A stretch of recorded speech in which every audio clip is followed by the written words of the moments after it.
This is ube halaya cheese roll. Super lutong neto and look, melted cheese talaga siya. So, ngayon, ang kailangan natin is yung wrap, yung lumpia wrap. Dito kasi sa Japan, square siya. So, hinati ko lang siya sa gitna, pa-triangle. And then,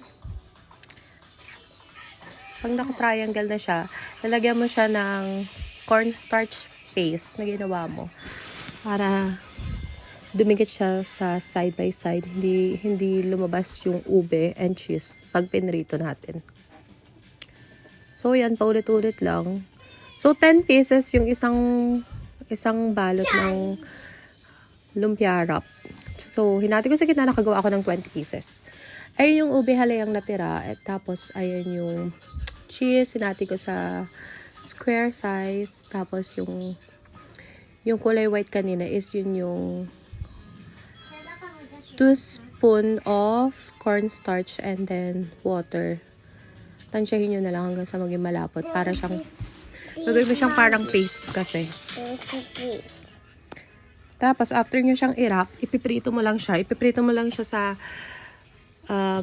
low to medium na apoy.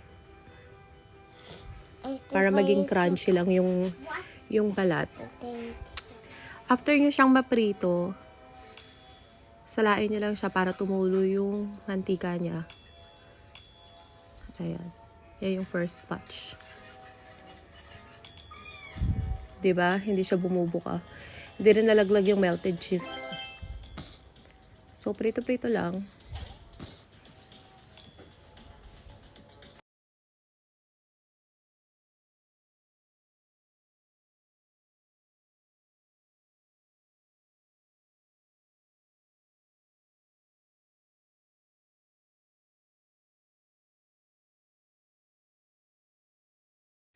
Dapat pa nga mare, i-ready na rin natin dyan yung pulang asukal na gagamitin natin para sa cover up nung pritong ube halaya cheese roll. Kasi actually yung pag nalagyan mo siya ng asukal na pula, yung para siyang turon talaga sa Pilipinas. Hanggang kinabukasan sobrang lutong pa rin niya. So after natin iprito, lalagyan ko lang siya ng 3 kutsarang asukal na brown. 3 to 4 spoon yan. Spoonful. This one. And then, ayan, pag medyo natutunaw-tunaw na yung asukal, lalagyan na natin yung naprito nating ube halaya cheese roll. Kailangan makita lang natin siya dumidikit dun sa balat ng cheese roll natin. So, ayan, after nating makitang nakadikit na, pwede na natin siyang kuhanin ulit. And then, ilagay na yung next batch.